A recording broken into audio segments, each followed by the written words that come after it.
Marcus Harding's calloused hands, like those of a seasoned sculptor, danced across the oak's surface, discerning flaws invisible to the untrained eye. The workshop thrummed with the mechanical chorus of machinery, yet to him it was a finely tuned symphony he had conducted for 2 decades. Sawdust, a constant companion, clung to his dark blue work shirt, settling into the weathered creases of his muscled forearms. By the way, please like and subscribe if you enjoy stories like this. Dad, look what I made. Lily's bright voice, a welcome disruption, sliced through the industrial hum. His 15-year-old daughter beamed, holding aloft a small wooden box, her green eyes alight with unbridled pride. Marcus carefully set aside his tools, wiping his hands on his work pants. "Let me see that craftsmanship," he urged, examining the box. He noted the precise, clean joints and the smooth, satisfying finish. "You're truly getting better at this. Those corner joints are perfect." "I learned from the best," Lily declared, hopping onto the workbench, her legs swinging with youthful abandon. "Mom called. She's not coming home for dinner again. Some charity thing with Isabel."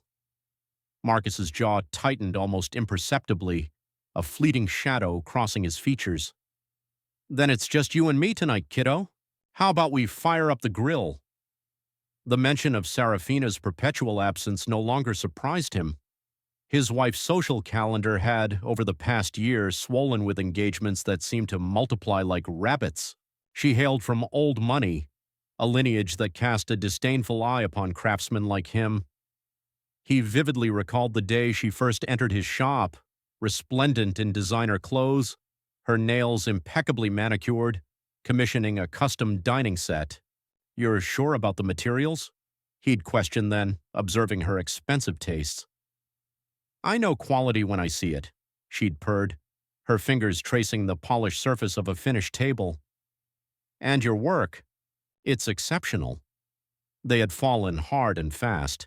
She had seen past his rough edges, or so he had believed. He had given her everything: his heart, his unwavering trust, his fierce loyalty, values etched into his very being by years in the brutal foster system where betrayal meant survival and trust was a perilous luxury few could afford. The shrill buzz of Lily's phone ripped him from his reverie. Her expression shifted, the color draining from her face as she read the message. "What is it?" Marcus asked, his voice laced with concern as he set down the small box. Lily's fingers trembled almost imperceptibly. "It's nothing." "Lily," his voice tempered by concern carried the unmistakable weight of authority. She hesitated, then turned the phone toward him. On the screen, a group chat message glared. "OMG, just saw Mrs. Harding at Lemieux with Rex Vance. They looked pretty cozy." Marcus's expression remained outwardly neutral, but something dark and cold stirred behind his eyes. "Who's Rex Vance?" "He's that real estate developer, the one who's always in the local news. Mom mentioned him at dinner last month." Lily's voice was barely a whisper. "Dad, it's probably business-related." But his mind was already relentlessly cataloging the subtle signs he had willfully ignored. The late nights, the sudden influx of new expensive clothes, the increasingly distant, unfocused looks in her eyes. What if it's not? Lily's voice cracked, fragile. Marcus placed his hands firmly yet gently on her shoulders. "Then we handle it together, like we always do." He pulled her into a hug, his large frame engulfing her small one. Over her head, his expression hardened into something dangerous, a fleeting, chilling glimpse of the man he once was before this quiet life. Later that night, long after Lily had finally succumbed to sleep, Marcus sat in his workshop, a glass of whiskey untouched beside him. He pulled out his phone, opening social media, a habit he rarely indulged. And there it was, a photo from 2 weeks prior at a charity gala. Serafina, radiant in a crimson dress, stood beside a tall man with perfectly styled hair and an impeccably tailored suit. Rex Vance. The caption read, "Oak Haven's finest supporting children's education." Marcus zoomed in on their body language. The subtle lean toward each other, the unnervingly familiar way Rex's hand rested near Serafina's waist. His fingers tightened around the phone until his knuckles gleamed white. The following morning, Sarafina breezed into the kitchen as Marcus prepared breakfast. She wore yoga pants and a designer top, her blonde hair flawlessly styled despite the early hour. "Marcus, we need to talk about what Lily saw," she began, pouring herself a cup of coffee. He cracked eggs into a sizzling pan, his movements controlled, almost robotic. "Do we?" "It's not what you think. Rex and I were discussing the community center project. Isabel and others were there too." She reached out, her fingers brushing his arm. "You know how small towns talk." Marcus turned, his dark eyes scrutinizing her face. "Were they?" Sarafina's practiced smile faltered slightly. "Of course. Don't be paranoid, darling. It doesn't suit you."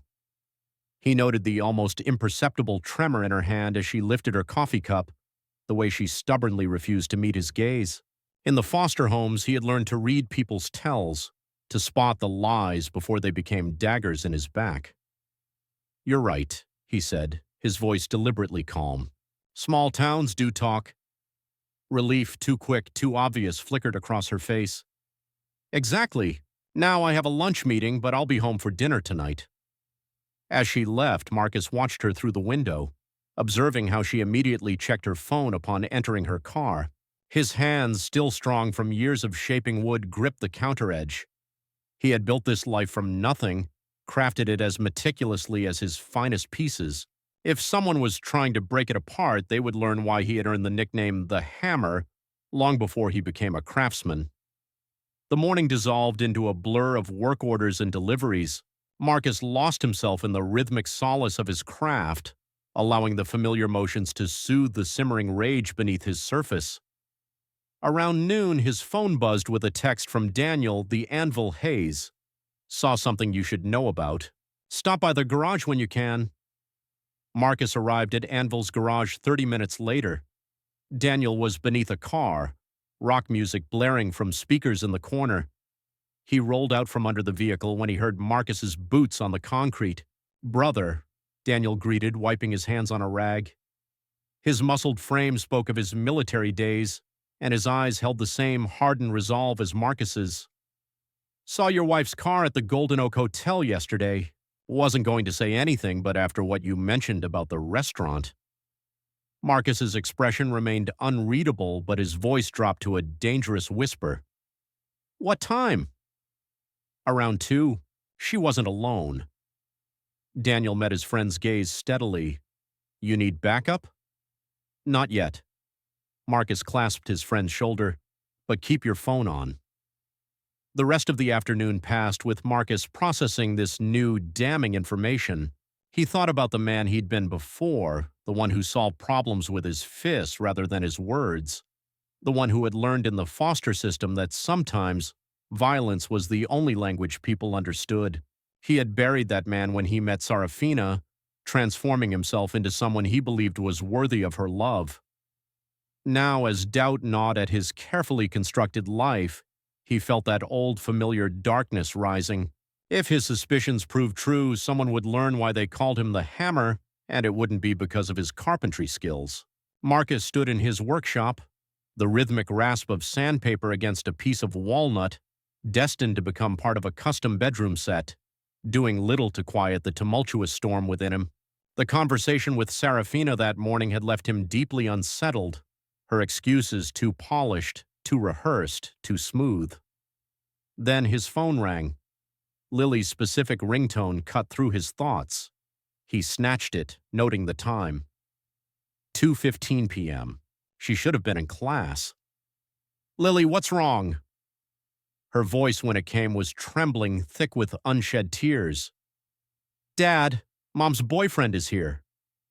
Marcus's hand froze on the sandpaper. "What?" "He said you're not coming back and that he's my new dad." A crashing sound echoed in the background, followed by male laughter. "He tried to touch me, but I kicked him. Now he's smashing things and saying he'll teach me to obey." The sandpaper crumpled in Marcus's clenched fist. "Where are you?" "In my room. I locked the door." Another crash. Closer this time. "He's laughing and saying you're too weak to stop him." "Listen to me very carefully. Marcus's voice turned to steel, cold and resolute. Stay in your room. Lock the door. Do not open it for anyone but me. I'm coming. He ended the call and moved with deadly, predatory purpose to the back of his workshop. Behind a false panel, carefully wrapped in oiled cloth, lay his grandfather's shotgun. He had kept it as a stark, powerful reminder of the man who had taught him that the protection of families superseded all else. The drive home was a blur of controlled fury. Marcus's knuckles whitened on the steering wheel as agonizing memories from his past clawed their way to the surface. The foster homes where the strong preyed on the weak, where men like Rex Vance believed they could simply take whatever they desired. He pulled into his driveway, noting Serafina's car and an expensive SUV he didn't recognize. The front door stood ajar, and through the opening he could hear Rex's voice taunting, come out, little girl. Daddy's home." Marcus entered silently, the shotgun held low but ready. The living room was a scene of utter chaos, shattered furniture, scattered belongings. Serafina stood near the stairs, her face ashen. "Marcus," she gasped, "this isn't what it looks like." He ignored her, his gaze locked on the man at the top of the stairs. Rex Vance, in his $1,000 suit, turned at the sound of Serafina's voice, his handsome face contorted into a mocking grin. "Well, if it isn't the carpenter, come to see how a real man handles things." Rex spread his arms wide. "Your wife's been telling me all about how inadequate you are." Marcus took the stairs 2 at a time, his movements fluid, predatory. Rex's sneering grin faltered, then vanished, as he realized the man ascending wasn't the passive craftsman he'd expected. "Marcus, please," Serafina called from below. "Let's talk about this." Rex backed up, his bravado finally cracking. "Now hold on, this is all a misunderstanding." Marcus's voice, when it came, was terrifyingly quiet. "You touched my daughter." "I didn't. I was just playing around." Rex's back hit the wall with a thud. "Serafina, tell him." But Marcus wasn't listening anymore. The raw, untamed rage he'd contained for so many years broke free. The shotgun's butt connected with Rex's jaw in a brutal arc, dropping him to the floor. Blood sprayed across the wall as Rex's head snapped back. "Daddy!" Lily's voice, small and fragile, came from behind her bedroom door. "Stay inside, sweetheart," Marcus called, his tone gentle despite the recent violence. Then to Rex's groaning form, "Get up!" Rex tried to crawl away, but Marcus seized him by the collar, dragging him toward the stairs. Each step down brought another guttural grunt of pain from the real estate developer. "Marcus, stop!" Serafina rushed forward. "You're going to kill him." Marcus paused at the bottom of the stairs, Rex's collar still clutched in his iron grip. He turned to his wife, and she recoiled at the cold, unyielding fury in his eyes. "You brought this into our home," he said, his voice eerily calm. "You brought this man near our daughter." "I didn't know he would," she started. "You never know, do you, Serafina?" He dragged Rex toward the door. "You never think about consequences, about loyalty, about trust." Rex tried to struggle, but Marcus slammed him face first into the wall. "Please," Rex whimpered, blood dripping from his split lip. "I'll leave. You'll never see me again." "You're right about that." Marcus hauled him outside and threw him onto the driveway. Rex scrambled toward his SUV, but Marcus's next words froze him in place. "If you ever come near my family again, what happened today will feel like a massage." Serafina stood in the doorway, tears streaming down her face. "Marcus, I can explain everything." He turned to her, and for the first time she saw the man beneath the quiet craftsman's exterior. The man who had survived foster homes and brutal street fights. The man they'd called the Hammer. "Pack your things," he said. "You have an hour. After that, if you're still here, I'll throw you out myself." "You can't do this," she protested. "This is my house, too." "This house?" Marcus's laugh held no humor, only bitter scorn. "I built this house with my own hands. I built this life while you were busy destroying it." He stepped closer, his voice dropping to a whisper. "And now I'm going to take everything from you. slowly, piece by piece, until you understand what it feels like to lose everything you love. He turned away from her and climbed the stairs to Lily's room. His knuckles were still white on the shotgun, but when he knocked on her door, his voice was gentle. "Lily, it's Dad. You can open up now." The door cracked open and Lily peeked out. Seeing her father, she flung herself into his arms, sobbing. Marcus held her close, stroking her hair.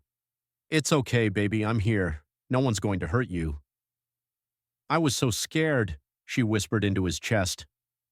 "I know, but you were brave, so brave." He pulled back to look at her. "Pack a bag, okay? We're going to stay with Uncle Daniel for a few days." As Lily packed, Marcus could hear Serafina moving around downstairs, her heels clicking on the floor. He pulled out his phone and dialed Daniel Anvil. "I need a favor. Can you come to my place? Bring your truck. Daniel, things are about to get complicated." The evening sun cast long orange shadows across Daniel's garage as Marcus sat on a worn leather couch, watching Lily sleep. She had finally mercifully drifted off after hours of tears and questions he couldn't fully answer. Daniel entered quietly, 2 beers in hand. "She's tough, like her old man," Daniel observed, offering a bottle. Marcus took it but didn't drink. "I should have seen it coming, brother. Some snakes hide real well until they're ready to strike." Daniel settled into a chair across from him. "Question is, what are you going to do about it?" Before Marcus could answer, his phone buzzed. Serafina's name flashed on the screen. He declined the call, only for it to buzz again immediately and again. "You should hear what she has to say," Daniel suggested. "Might be useful." Marcus answered on the 4th ring, putting it on speaker. Serafina's voice filled the garage, desperate and pleading. "Marcus, please come home. We can talk about this. Rex is in the hospital. You could be arrested." "Are you threatening me?" Marcus's voice remained eerily calm. "No, I'm trying to protect you. Rex's father is powerful. He's asking questions. If you just apologize." Marcus cut her off. "Apologize for protecting my daughter from a man you brought into our home." "It wasn't like that. Rex was just..." "Just what?" Marcus's voice dropped, dangerously low. "Just trying to teach my daughter to obey?" Those were his words, weren't they? Silence stretched across the line. "Listen carefully, Serafina, because I'm only going to say this once. Our marriage is over. You are not welcome in my house. You are not welcome near my daughter. And if you or Rex try to threaten me again..." He paused, letting the devastating implications sink in. "Well, you saw what happens when someone threatens my family." "Marcus, please," she whispered. "I love you." He laughed, a sound devoid of warmth, raw and bitter. "No, you love what I could give you. Status, stability, a cover for your affairs. But you never loved me." His voice hardened, stealing. "And that was your biggest mistake." "What do you mean?" "You'll see. Everything you built on lies, your social status, your reputation, your comfortable life, I'm going to take it all away. Slowly, carefully, until you understand what it feels like to lose everything." "You wouldn't dare!" she hissed, her pleading tone replaced by venomous anger. "I'll ruin you." "You can try." Marcus's voice carried the unwavering weight of his promise. "But remember, I learned a long time ago how to survive, how to fight. You've just been playing at life, Serafina. Now you'll learn what it means to lose." He ended the call and turned to Daniel. "I need your help fixing up the house. Rex did some damage." "You know I've got your back," Daniel said, rising from his chair. "But what's your plan?" Marcus stood, his frame silhouetted against the garage lights.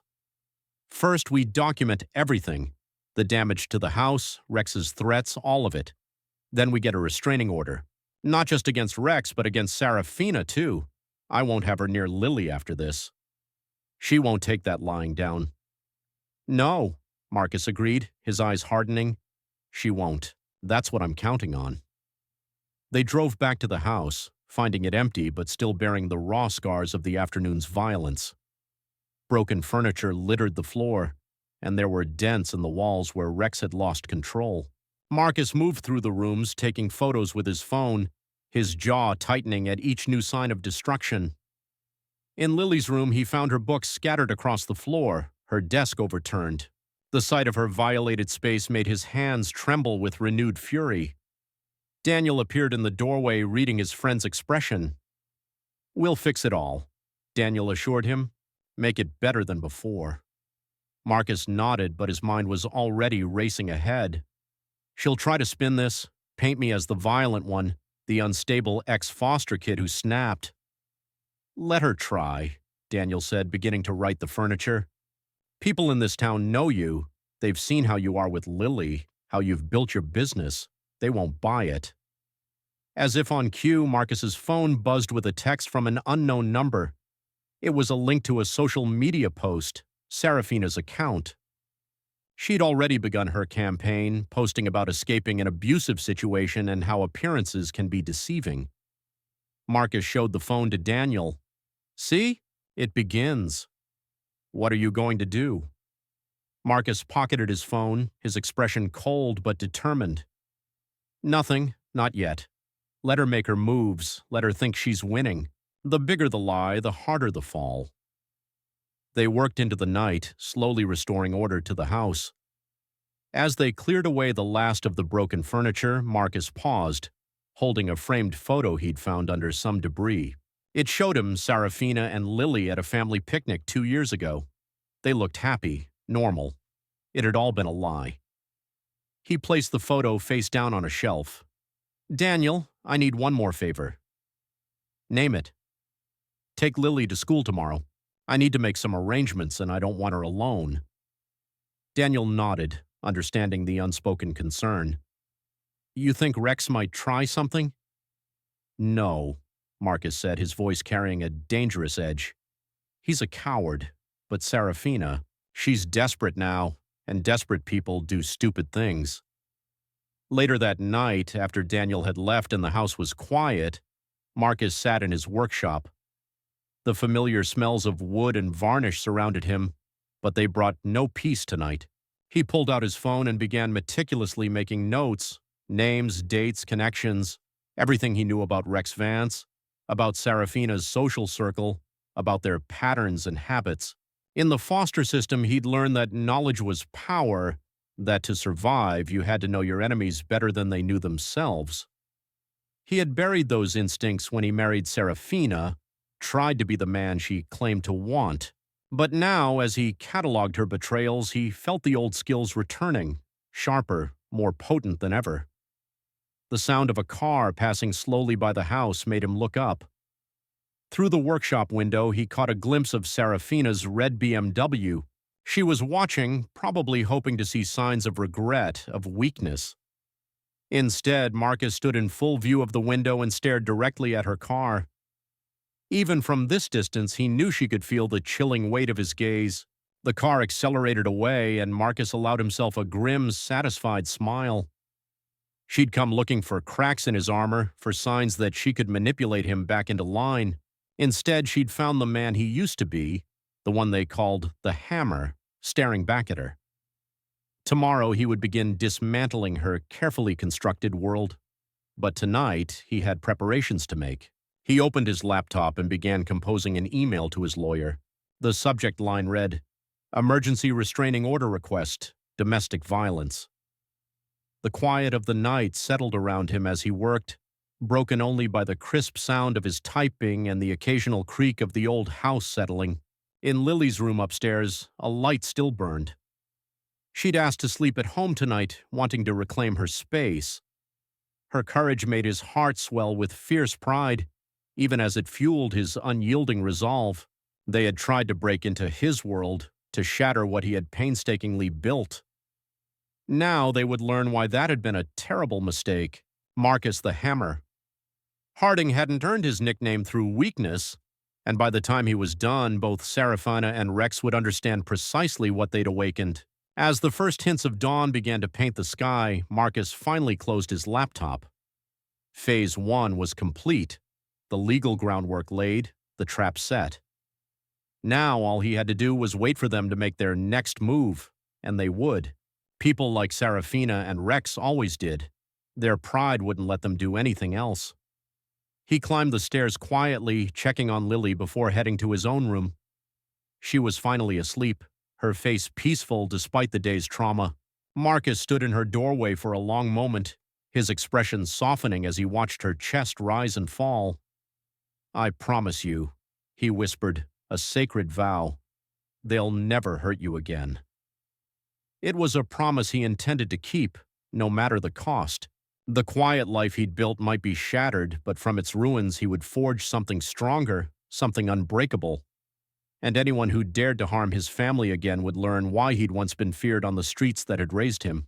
Marcus sat in Daniel's garage office, surrounded by towering stacks of papers and multiple computer screens, a sprawling testament to their clandestine operation. His fingers drummed against the cold metal desk as he meticulously reviewed financial records, property dealings, and damning social media posts. "These development contracts," Daniel stated, pointing to a document. "Rex's company won them without proper bidding. My contact in City Hall says there's more dirt if we dig deeper."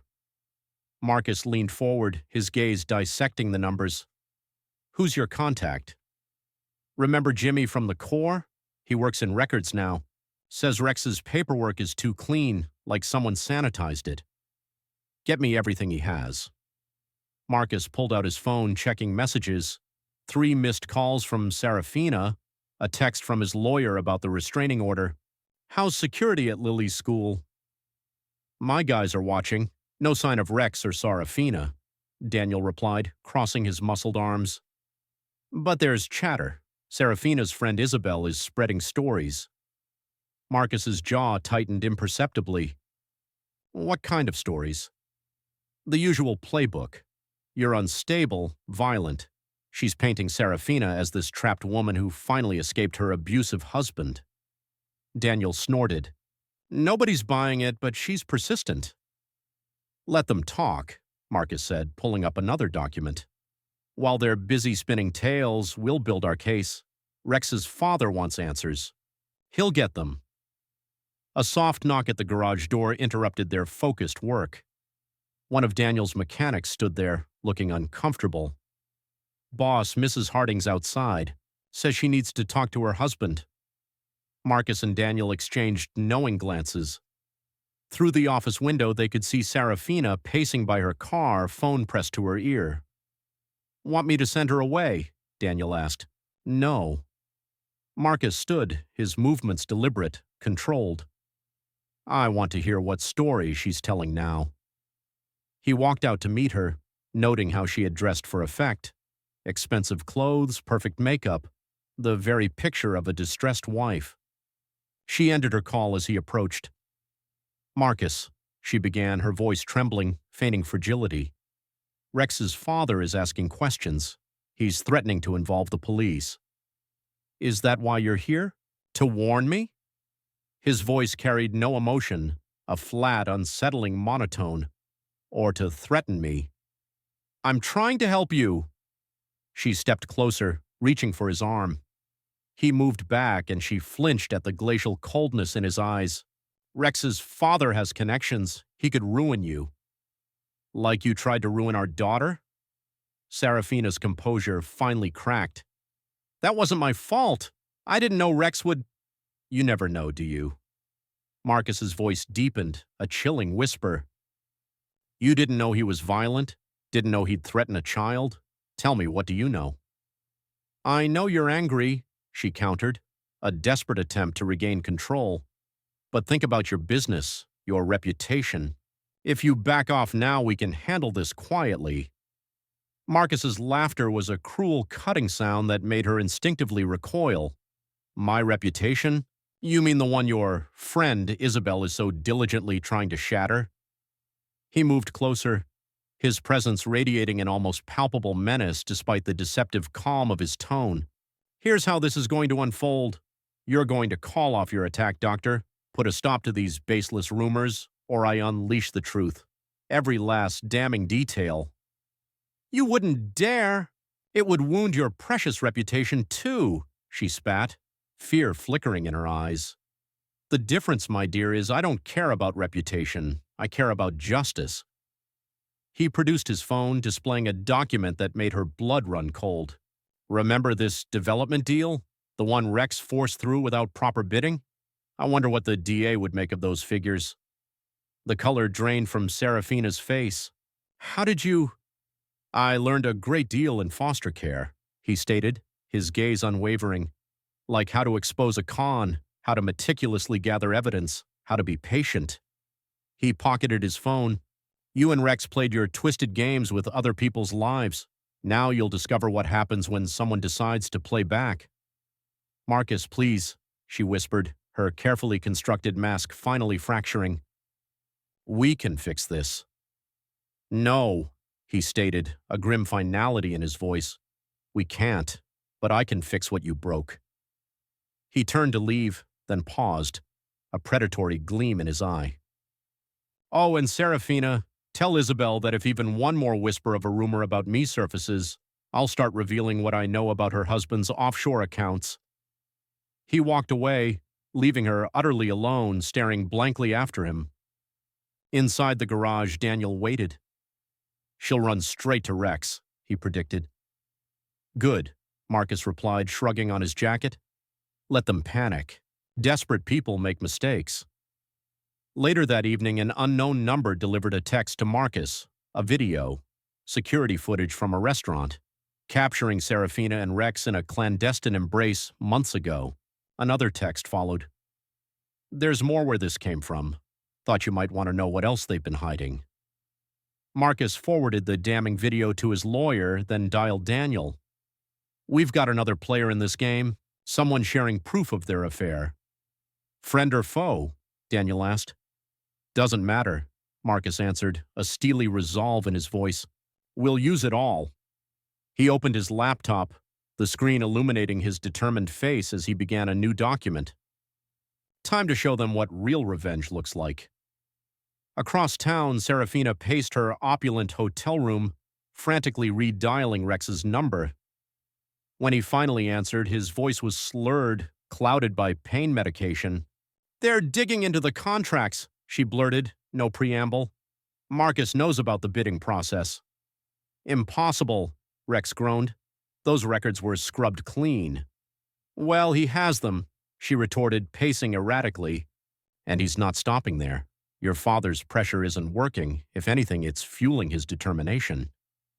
Then we push harder, Rex rasped. Get Isabel to amplify the stories. Paint him as a monster. You don't understand, she cried, desperation creeping into her tone. He knows about Isabel's husband's accounts. He's 3 steps ahead of us. A terrifying silence stretched across the line. Then Rex's voice, heavy with dread, broke it. My father can't know about those contracts. If this gets out, what are we going to do? Whatever we have to, Serafina vowed, though a chill of fear had begun to creep into her heart. I'm not letting some furniture maker destroy everything I've built. As she ended the call, she felt the first true stirrings of dread. She'd seen something in Marcus's eyes today, not anger, not hurt, but a cold, calculated purpose. She remembered the man he'd been when they first met, the fleeting glimpses of his past he'd shared. She had foolishly believed she'd tamed that part of him. Now she realized with a sickening jolt that she'd never tamed anything. He had simply chosen to be different, to be better, and she, in her blind ambition, had systematically destroyed that choice. Her phone buzzed. A text from Isabel. We need to talk. Things are getting complicated. Serafina stared at the message, a grim realization dawning upon her. Her meticulously constructed world was beginning to unravel. She had expected Marcus to break, to rage and storm, providing her with the ammunition she needed to obliterate him. Instead, he was dismantling her life, piece by agonizing piece, with the same patient precision he used to craft his furniture. She had craved more than his simple life could offer. Now she was learning that simple did not equate to weak, and that she had underestimated the man she'd married in ways she was only now beginning to comprehend. The news exploded on a Tuesday morning. Local developer faces investigation over fraudulent contracts, screamed the headlines. Marcus read the article with a quiet satisfaction. noting how the journalist had masterfully woven the evidence into an undeniable tapestry of corruption and deceit. His phone rang. It was Daniel. "It's hitting all the major outlets. Rex's father just called an emergency board meeting. How's our friend at the paper?" "Says he's got more stories ready to go. The tip line is blowing up. Seems like everyone has a Rex Vance story they're itching to share." Marcus checked his email. A message from his lawyer confirmed it. The restraining order had been granted, not just against Rex, but against Serafina as well. The overwhelming evidence of Rex's escalating violence, coupled with Serafina's chilling complicity, had convinced the judge. "Mr. Harding," his secretary's voice purred through the intercom, "there's a Miss Morrow here to see you." Marcus's eyebrow arched. Isabel Morrow, Serafina's co-conspirator venturing into his territory. "Send her in." Isabel entered his office. A fraction of her usual confidence diminished. Her designer outfit and impeccable makeup couldn't mask the raw worry in her eyes. "Ms. Morrow," Marcus gestured to a chair, his voice deceptively smooth. "What brings the president of the Oakhaven Social Club to my humble workshop?" "You know why I'm here," she said, carefully arranging herself. "Things have gotten out of hand, have they?" he mused. "I thought this was precisely what you desired. Drama, scandal, something to dissect over lunch." Isabel's facade finally cracked. "This isn't a game, Marcus. Rex's father is involving his lawyers. There's talk of criminal charges." "Funny how consequences work, isn't it?" Marcus leaned back in his chair, a stark glint in his eye. "Actions have them, even yours." His voice remained calm, but his eyes blazed with a simmering fury. "I never meant to help a man who attacked my daughter, to spread lies about abuse, to try and destroy my reputation." "Which part didn't you mean, Isabel?" She swallowed hard. "Serafina said it was just an affair, that she needed support leaving an unhappy marriage. I didn't know about Rex's violence, about what happened with Lily. But you knew enough to start spreading rumors, to paint me as the villain," Marcus stated, rising to his feet and moving to the window.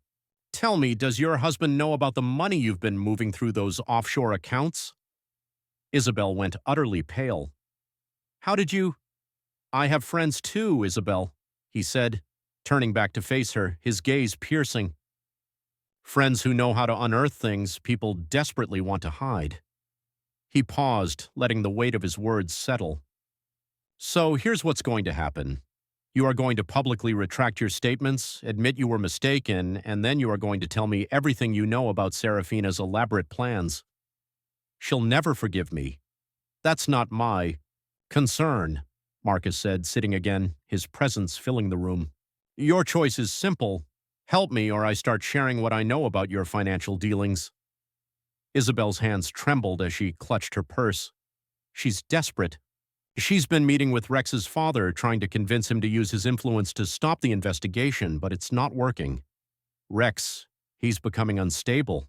He talks about making you pay, about teaching you a lesson. Marcus's expression remained impassive.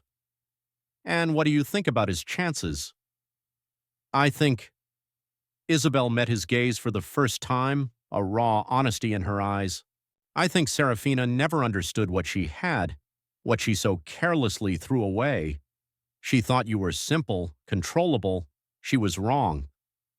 "Yes," Marcus agreed, a faint, humorless smile playing on his lips. "She was." He stood, signaling the end of their meeting. "I expect your retraction by tonight, and Isabel," his voice hardened, "choose your friends more carefully in the future." After she left, Marcus called Daniel. "The spider's changing sides. Get ready for phase 2. That afternoon, local news websites began carrying Isabel's statement. She expressed deep regret for her misunderstanding of the situation, effusively praised Marcus's character, and hinted at darker truths lurking beneath the surface regarding Rex and Serafina. Social media exploded with commentary, and Marcus watched with grim satisfaction as his wife's carefully constructed narrative began to crumble into dust. Serafina's fury manifested in a barrage of frantic texts. How dare you threaten Isabel? You're destroying everything. Marcus read them without a flicker of response, focusing instead on an email from his investigator. They'd unearthed more irregularities in Rex's business dealings, enough to ensure the investigation wouldn't end anytime soon. His phone buzzed again. Daniel. Rex's father just held a press conference. He's throwing his son under the bus, claiming he had no knowledge of the fraudulent contracts. And Rex? Marcus asked. Not taking it well. He tried to crash the press conference, had to be physically removed. He was ranting about betrayal, about making people pay. Marcus smiled grimly. Keep our security tight. He'll try something soon. Already on it. How's Lily holding up?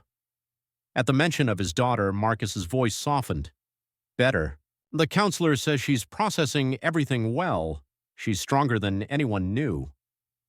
The rest of the day dissolved into a blur of work and strategic maneuvers. Marcus met with his lawyer, reviewed security footage from his home and workshop, and continued to meticulously gather evidence. Each piece was another nail in the coffin of Rex and Serafina's reputations. That evening, as he worked late in his shop, he received another call, this time from Rex himself. You think you're so smart, Rex slurred, his words thick with rage and something else. Despair. Think you've won? Drinking alone, Rex? That's not very professional. I built this company. My father can't just throw me away. Marcus set down his tools, giving the call his full, undivided attention. You built nothing. You cheated, lied, and stole. Now you're facing the consequences. Consequences? Rex laughed, a bitter, broken sound. I'll show you consequences. You think you're untouchable in your little workshop? Think again. Is that a threat? It's a promise. You took everything from me. Now I'm going to return the favor. Marcus recorded the call, his expression hardening. You already tried taking everything from me, Rex. You came into my home, threatened my daughter, tried to destroy my reputation. How did that work out for you? This isn't over. You're right about that. Marcus's voice dropped to a dangerous whisper. It's not over until I say it's over. And Rex, I'm just getting started. He ended the call and immediately dialed Daniel. Rex is making threats. Drunk, unstable. Want me to send some guys to watch him? No, let him come. He won't be able to resist trying something dramatic. Marcus began closing up his shop. Just make sure Lily's security is doubled. Already done. You really think he'll try something? Men like Rex can't handle losing. He'll try to prove he's still powerful, still in control. Marcus locked the workshop door. And when he does, we'll be ready.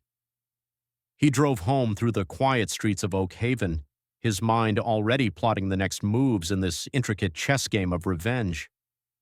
Rex's threat wasn't a surprise, it was an opportunity. Another chance to show them all what happened when you underestimated Marcus the Hammer. The attack came 3 days later. Marcus was working late, as he had been every night since Rex's thinly veiled threat. The workshop was quiet, save for the rhythmic sound of his tools and the low murmur of the radio.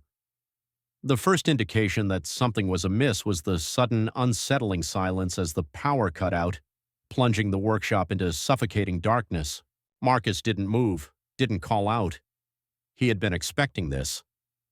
Heavy footsteps approached from multiple directions, at least 3 men attempting to be stealthy but betraying their unfamiliarity with the shop's layout. Marcus moved silently between the workbenches, his feet finding the path through years of muscle memory. Check the office, a rough voice whispered. Boss says he's usually there. Marcus allowed himself a small, grim smile in the darkness. Rex had hired professionals, but they had made a crucial, fatal mistake. They had come to his territory, his workshop where he knew every inch of space by touch alone. The harsh beam of a flashlight sliced through the darkness, sweeping past where Marcus stood. He counted the footsteps, tracking their positions. 1 man moved toward the office, another toward the storage room. The third was approaching Marcus's own position. The flashlight beam swung around again and Marcus moved.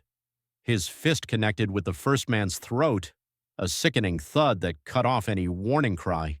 As the man dropped, Marcus snatched the flashlight before it could hit the ground. "Jimmy?"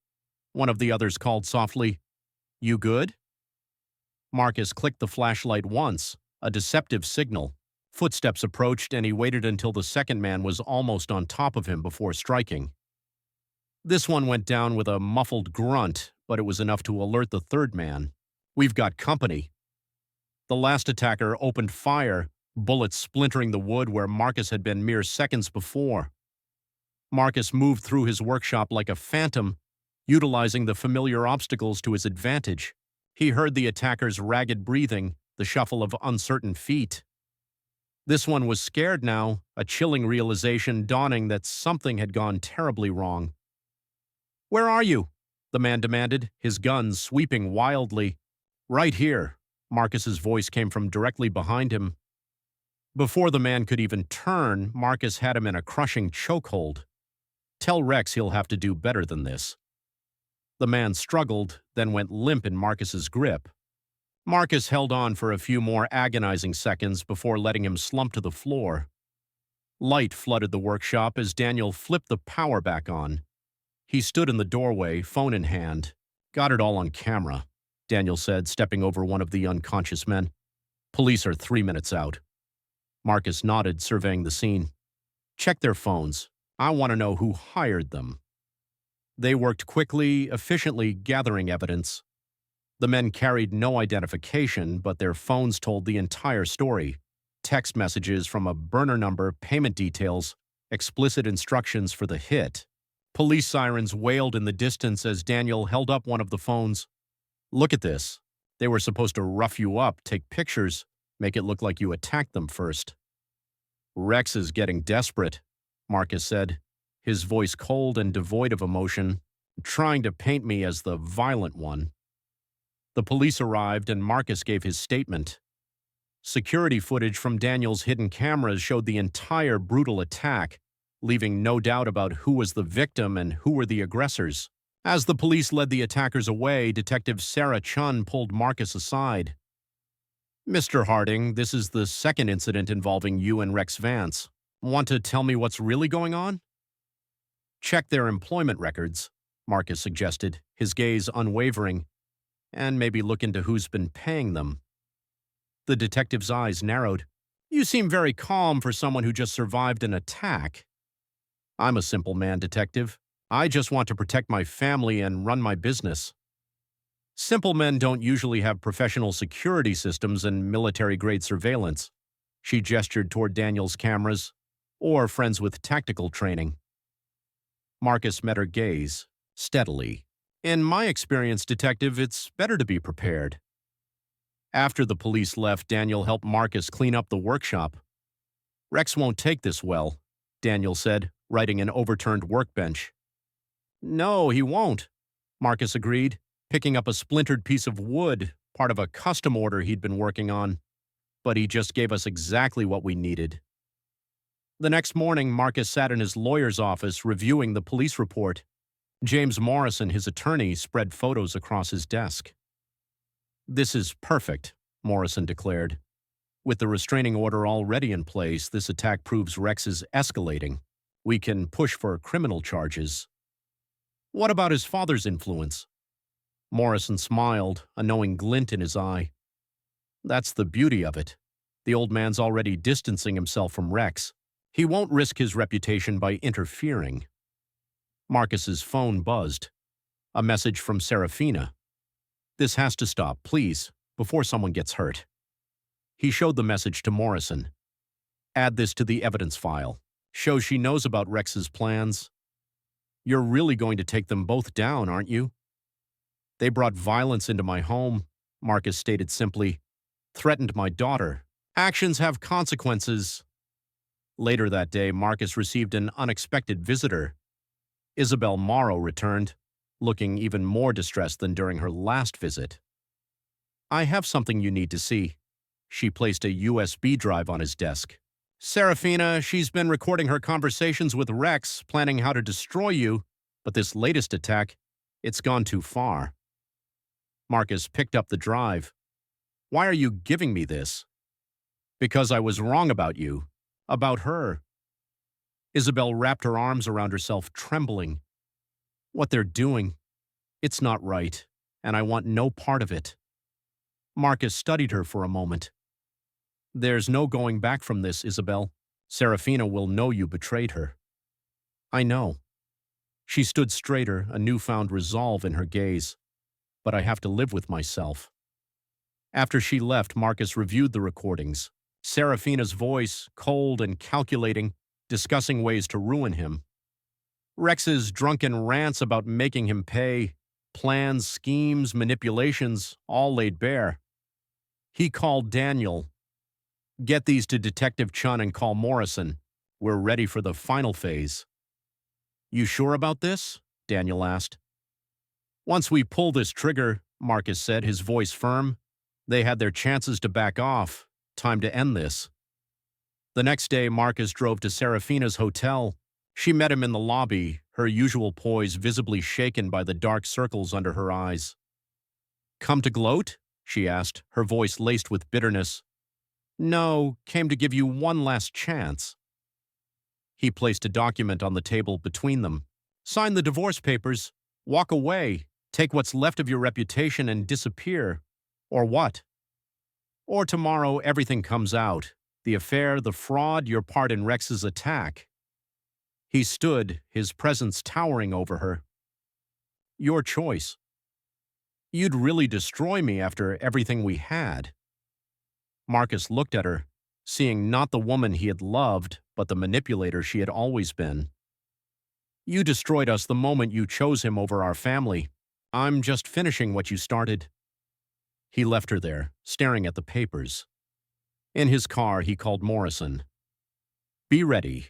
Whatever she chooses, tomorrow we release everything. It'll be nuclear, Morrison warned. No going back. Good, Marcus said, starting his car. Sometimes the only way forward is through the fire. He drove home to Lily, to their quiet dinner together, to the peace of his workshop. Tomorrow would bring chaos, but tonight he could take satisfaction in knowing that justice was coming. The hammer was about to strike one final time, and this blow would shatter everything Rex and Serafina had built on their foundation of lies. Lily sat at her desk attempting to focus on her homework when the text arrived. I need to see you, please. Your mother loves you.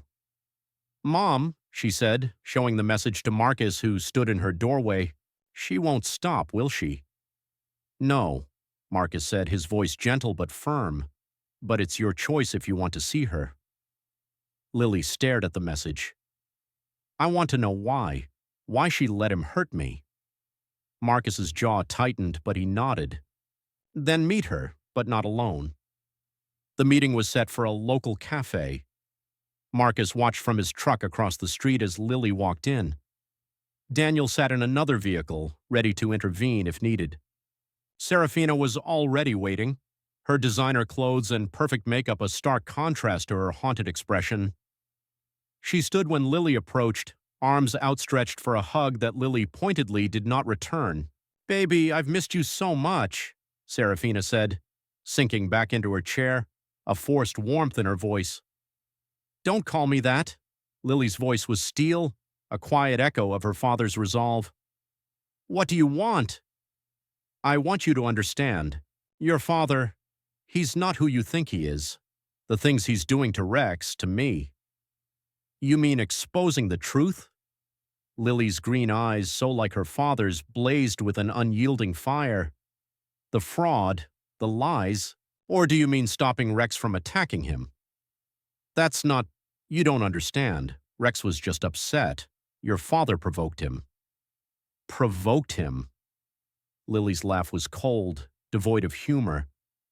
Like I provoked him when he tried to touch me? When he threatened to teach me to obey? Serafina flinched. He didn't mean... Yes, he did. And you let him. Lily leaned forward, her voice rising with each word. You brought that monster into our home. You watched him threaten me, and now you're trying to defend him. Lily, please. Your father is turning you against me. He's poisoning you with lies. Dad never had to say anything, Lily stated, standing, her hands flat on the table. I saw it all myself. I saw how Rex treated me. I saw how you chose him over us. I saw how you tried to destroy Dad's reputation when he protected me. That's not fair. I'm your mother. No. Lily's voice dropped to a chilling whisper. A mother protects her child. A mother doesn't let anyone hurt her daughter. You're just the woman who gave birth to me. She turned to leave, but Serafina grabbed her arm. You can't talk to me like that. I raised you. Dad raised me. Lily pulled free, her eyes glistening. He taught me about strength, about loyalty, about standing up to people who try to hurt you. What did you teach me, Mom? How to lie. How to betray people who love you. Your father is destroying everything. Our family, our life. You destroyed it first. Lily's voice cracked slightly, a tremor of pain beneath the steel. When you chose Rex over us, when you let him threaten me, when you tried to ruin Dad for protecting me. Serafina's face hardened, her facade cracking irrevocably. You're just like him, cold, unforgiving. Thank you, Lily smiled, and in that moment she looked exactly like Marcus. That's the nicest thing you've ever said to me. She walked out, leaving Serafina staring after her, utterly defeated. Outside, she climbed into Marcus's truck, tears finally, silently falling. You okay? He asked softly. She tried to make me hate you. Lily wiped her eyes, said you were destroying everything. Marcus started the engine. What do you think? I think. Lily straightened in her seat, a fierce determination replacing the tears. I think she never knew you at all, the real you, the one who builds things, who protects people. Before Marcus could respond, his phone buzzed. Daniel's voice came through, urgent. Rex just pulled up. He's heading into the cafe. Marcus watched through the windshield as Rex stormed into the cafe, his expensive suit wrinkled, his face flushed with unbridled rage. Through the window, they could see him confronting Serafina, his gestures wild and threatening. Stay here, Marcus ordered, reaching for his door handle. Dad, no! Lily grabbed his arm. He's trying to provoke you, to make you look violent in public. Marcus paused, studying the spectacle Rex was creating. Other customers were already pulling out their phones to record. You're right, he said, settling back. Let him show everyone who he really is. They watched as Serafina desperately tried to calm Rex, as cafe staff called security, as Rex's mask of sophistication crumbled completely. When the police arrived, Rex was still ranting, pointing at Marcus's truck and making threats that everyone could clearly hear. That's the last time he'll threaten us in public, Marcus said as Rex was led away in handcuffs, or in private. What happens now? Marcus pulled out his phone, dialing his lawyer. Now we end this, all of it. Later that night, Marcus worked in his shop, preparing for what he knew would inevitably come. Rex, out on bail, wouldn't let this humiliation stand. He would try one last desperate move. The security system's silent alarm pulsed on Marcus's phone, right on time. He moved into position, watching through the security feeds as Rex crept around the building. This time he was alone. No hired thugs, no backup plan. A desperate man, stripped of all but his final thread of hope, watched as the back door yielded in silence. Rex, no doubt, had coerced a key from Serafina. A betrayal whispered in the quiet creak of the hinges. Marcus, a phantom in the encroaching shadows, allowed Rex to plunge deeper into the cavernous workshop. I know you're here. Rex's voice, thick with liquor and rage, sliced through the air. Come face me like a man, like you faced my daughter.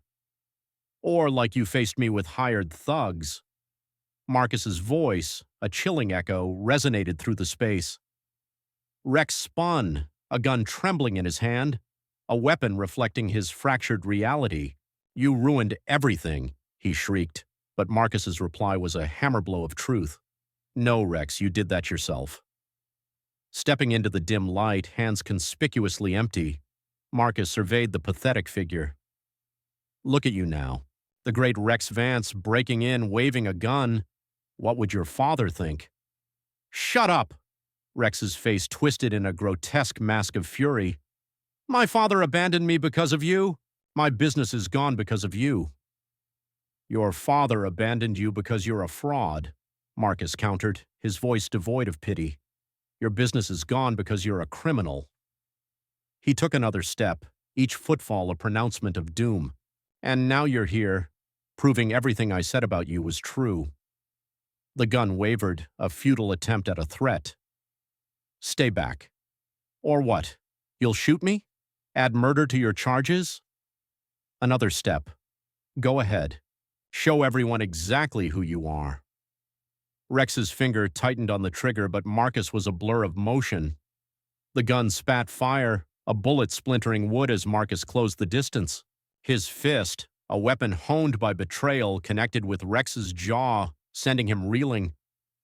The gun clattered to the floor as Rex swung wildly, his soft businessman's hands no match for Marcus's hardened fists. Each punch was precise, a calculated dismantling of Rex's arrogance, until he slumped against a workbench, a broken thing. Please, Rex gasped, blood blooming from his nose. Don't kill me. Marcus retrieved the fallen gun, emptying its clip with a chilling finality. I'm not going to kill you, Rex. I'm going to let you live. Live to see everything you built turn to dust. Live to watch from a prison cell as your name becomes synonymous with fraud and corruption. Police sirens wailed in the distance, a symphony of justice. The silent alarm, a silent sentinel, had done its duty. The security cameras, silent witnesses, had captured every damning detail. The break-in, the gun, your confession, Marcus stated, securing Rex's hands with zip ties. It's over. As officers led Rex away for the second time that day, Detective Chen approached Marcus. You knew he'd come. Her gaze, sharp and knowing, pierced the dimness. Men like Rex are predictable. They can't stand losing control. She nodded towards the now silent workshop. You could have killed him, would have been justified. Him having a gun. Death would be too easy, Marcus replied, watching Rex being placed into a patrol car. I want him to live with what he's lost, just like he wanted for me. The headlines screamed for days. Real estate mogul arrested in armed attack. Vance empire crumbles. Full investigation launched. Society wife's affair leads to criminal conspiracy. Serafina, trapped in her opulent hotel room, watched her carefully constructed world unravel across multiple screens. Her phone, a relentless harbinger of doom, buzzed with demands from reporters, former friends, and lawyers. Isabel, with a startling public denouncement, had meticulously exposed Serafina's web of manipulation and deceit. A sharp rap at her door startled her. The hotel manager, apologetic yet resolute, stood framed in the doorway. I'm sorry, Mrs. Harding, but your credit cards have been declined. We'll need another form of payment. Card after card, each a symbol of her crumbling empire, met the same fate, declined. Her accounts, now frozen, were awaiting investigation into her complicity in Rex's crimes. The manager's sympathy curdled into an embarrassing dismissal as Serafina, her designer luggage piled ignominiously into a waiting taxi, was left with nowhere to go. Across town, Marcus, a sentinel of truth, faced a throng of reporters, his lawyer a quiet pillar beside him. Questions rained down about Rex's attack, about the damning evidence of corruption, about Serafina's chilling involvement. Mr. Harding, how long have you known about Mr. Vance's illegal activities? I knew Rex Vance was corrupt the moment he threatened my daughter. Marcus's voice, clear and unwavering, carried through the room. The illegal contracts, the fraud, the violence, it's all part of who he is, who they both are. Are you referring to your wife? Ex-wife, Marcus corrected, his voice a steel-edged declaration. Serafina chose to align herself with a criminal. She chose to support him when he threatened a child. Everything that's happening now is the result of those choices. The relentless barrage of questions continued, but Marcus remained composed, allowing the undeniable evidence to speak for itself. Isabel's recordings, the meticulous documentation of fraud, the security footage of Rex's violent outbursts, a damning tapestry of corruption and betrayal. After the conference, Daniel met Marcus in the parking lot. Serafina has been evicted from her hotel. She's trying to contact her family. They won't help. Not after what came out about their foundation's connection to Rex's fraud, Marcus said, loosening his tie, a subtle sign of his weariness. You really did think of everything. They brought this fight to my family, Marcus stated, climbing into his truck. I just finished it. Later that week, an unexpected visitor darkened Marcus's workshop doorway. Richard Vance Sr., Rex's father, a man bowed by years and shadowed by regret, stood there, a specter of the past. Come to threaten me? Marcus asked, not pausing his work. No, Richard replied, stepping into the workshop, his gaze falling upon a half-finished table. Came to understand the man who brought down my empire. Your son did that, Marcus said, his voice flat. I just exposed the truth. The truth? Richard scoffed, a bitter laugh escaping his lips. The truth is, I knew about the fraud, the kickbacks, all of it. I chose to ignore it because he was my son. And now I have to salvage what's left of my company's reputation, distance myself from my own blood. Richard turned to Marcus, his eyes heavy with a shared burden. You're a father. You understand what that costs. I understand protecting your child, Marcus said, setting down his tools, his gaze unwavering. But Rex isn't a child. He's a predator who tried to hurt my daughter. The cost of that is always going to be everything. Richard nodded slowly, a silent admission of defeat. You're a harder man than I am, Mr. Harding. I let love blind me to my son's crimes. You let love fuel your justice. Justice? Marcus picked up his tools once more, the rhythmic sound filling the space. This isn't justice, Mr. Vance. This is consequences. After Richard left, Marcus checked his phone. A text from his lawyer revealed Serafina's latest desperate gambit, a tearful interview, a flimsy claim of being Rex's victim. The comments below were ruthless, a digital chorus of voices sharing stories of her manipulation, her cruelty, her lies. Daniel called next. Rex's preliminary hearing is set. They're denying bail this time. Too many witness statements about his instability, and Serafina's being investigated for her role in the fraud. Seems she knew more about those illegal contracts than she claimed. Marcus ended the call, a quiet satisfaction settling over him. In the end, their own actions had sealed their fates. He had merely ensured those actions came to light. Lily found him later, lost in the rhythm of a new piece. I saw Mom's interview. She's still lying. Lily ran her hand over the smooth wood. Still trying to make herself the victim. Some people never change. But we did, Lily said thoughtfully, her eyes meeting her father's. We're stronger now. Marcus looked at his daughter. No longer the frightened girl who had called him that day, but a young woman forged in the fires of adversity, capable of facing hard truths. Yes, he agreed, his voice thick with pride. We are. Weeks bled into months, each day of Rex's trial a new revelation of corruption and violence. He sat in court, the polish and charm stripped away, revealing the hollow man beneath. Serafina's social circle, once her lifeline, imploded entirely. No more galas, no more charity boards, no more influential friends.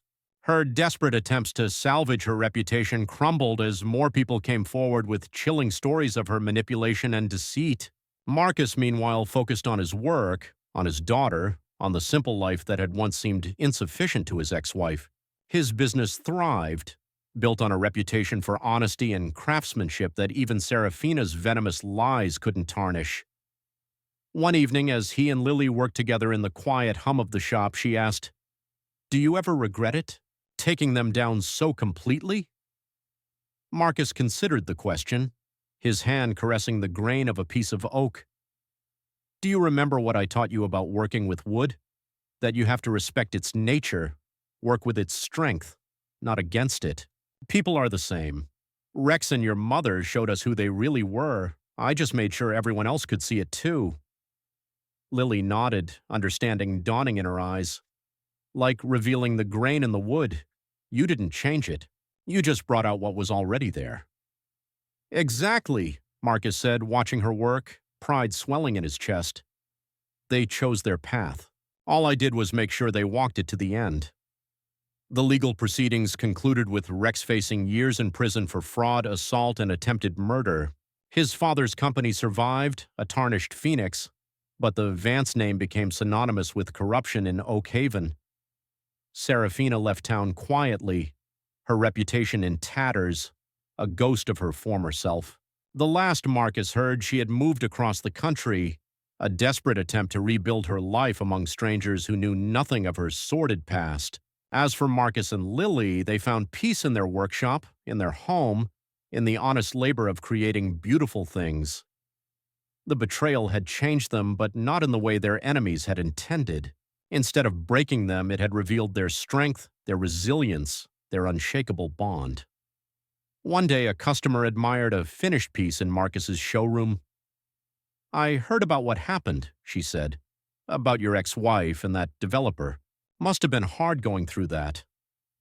Marcus ran his hand along the table he had crafted, feeling the inherent strength in the wood. "Life's like furniture," he said, a quiet wisdom in his voice. "The strongest pieces are the ones that have been tested.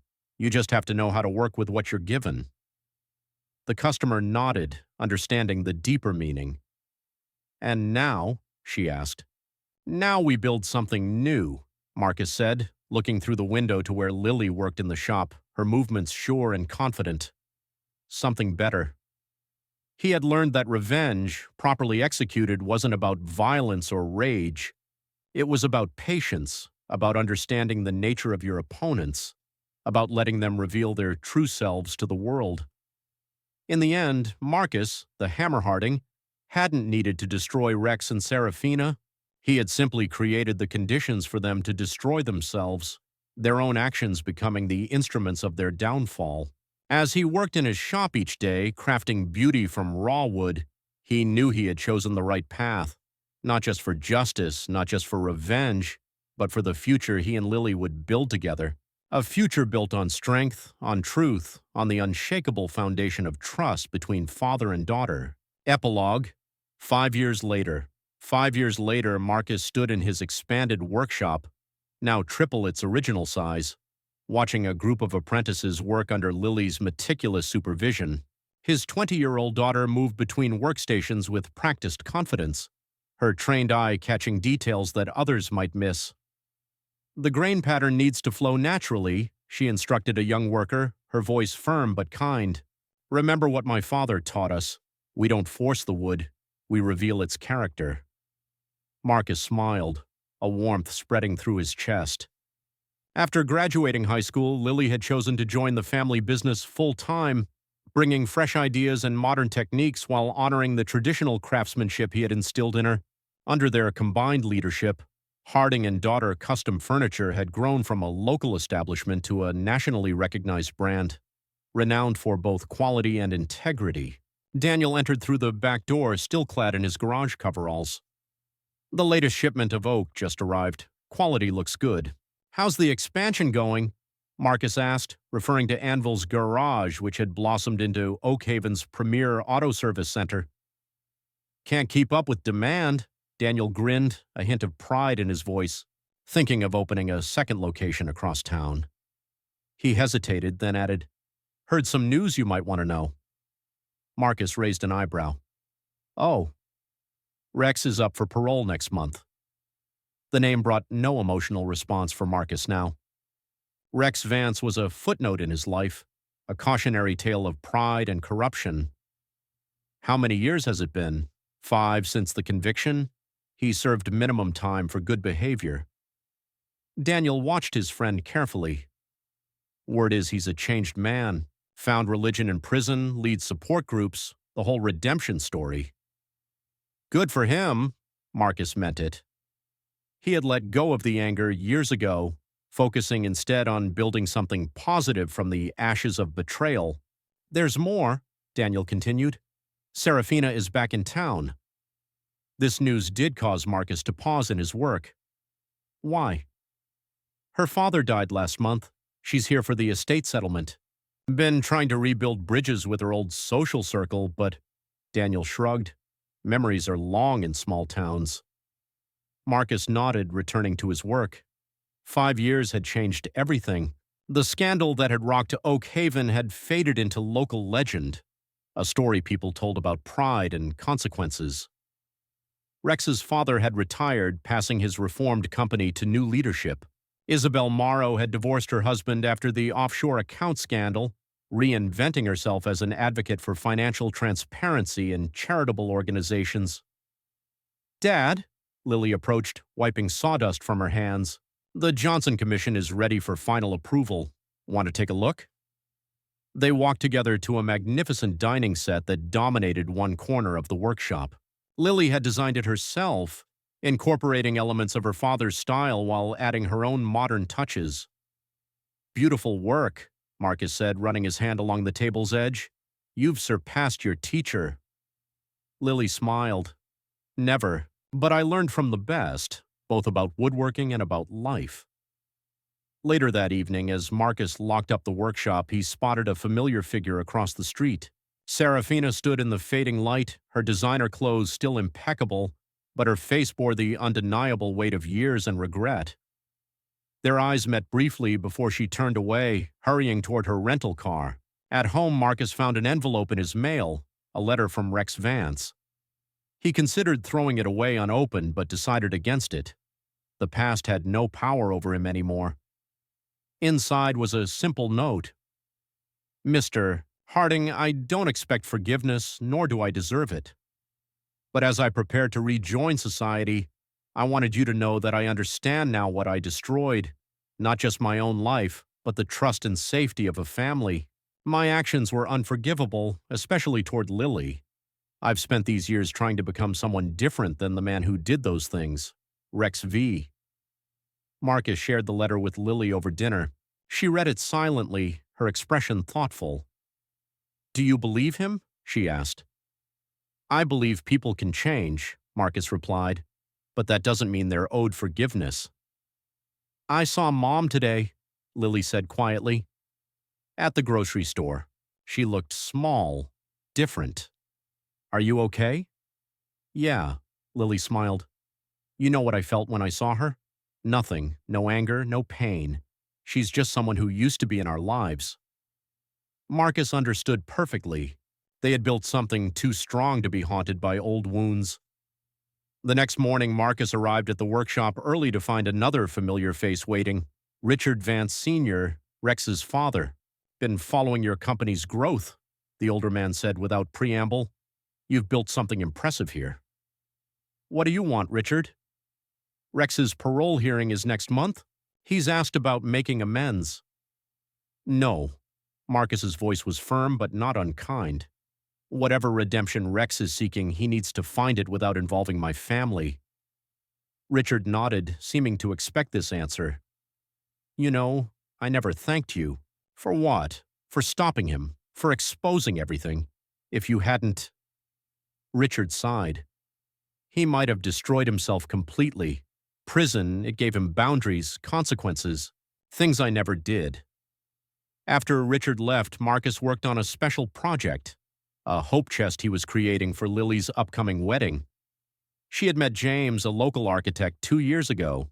Unlike Serafina, James understood and appreciated the value of craftsmanship, of building something real and lasting. Daniel stopped by around lunch, carrying news as usual. Serafina tried to join the hospital charity board. They turned her down flat. Isabel's on the committee now, apparently. She gave quite a speech about learning from past mistakes and protecting the organization's integrity. Marcus chuckled. The spider had indeed changed her ways, using her networking skills now to protect rather than destroy.